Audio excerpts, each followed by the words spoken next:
La Côte d'Ivoire ne s'est malheureusement pas qualifiée pour le Mondial 2022. Les éléphants se sont inclinés 1-0 face aux lions indomptables. Alors, comment les Ivoiriens jugent-ils la performance ou la prestation de l'équipe nationale? Avant de répondre à cette question, prenons du recul et comprenons bien les choses.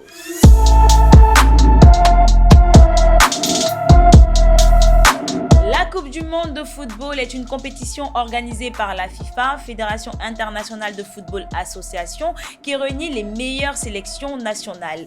L'édition 2022 va se tenir au Qatar du 21 novembre au 18 décembre 2022. Les équipes qualifiées sont issues de phases éliminatoires continentales disputées en groupe et ou à élimination directe avec d'éventuels barrages. Seul le pays organisateur, le Qatar, est exempté des phases éliminatoires et est donc qualifié d'office. La Côte d'Ivoire faisait partie du groupe D et avec elle le Cameroun, le Mozambique et le Malawi.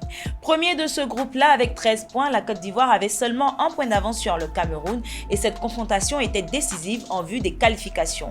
Vainqueur à l'aller, la Côte d'Ivoire pouvait se contenter d'un match nul face à des Camerounais dans l'obligation de gagner. Grâce à un but du Lyonnais Karl Toko Ekambi, le Cameroun a remporté ce mardi 16 novembre 2021 la finale du groupe D face à la Côte d'Ivoire dans la zone Afrique. Les Lions indomptables finissent ainsi premiers du groupe D et feront partie des 10 pays qui s'affronteront lors de la phase finale des barrages sous la forme de matchs aller-retour pour les 5 places réservées à l'Afrique au Mondial 2022. Les éléphants vont manquer la Coupe du monde pour la deuxième fois consécutive après avoir participé aux 3 précédentes éditions. Avant le début du match, les supporters des deux pays étaient très excités.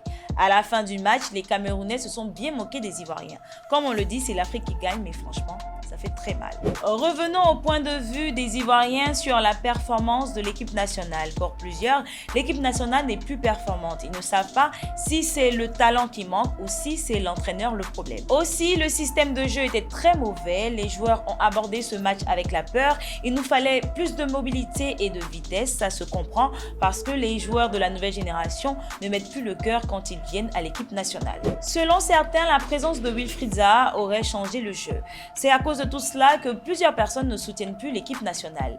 Il termine en disant qu'il ne s'attendait pas de toutes les manières à grande chose. Alors selon vous, qu'est-ce qui a manqué à l'équipe nationale pour ce match?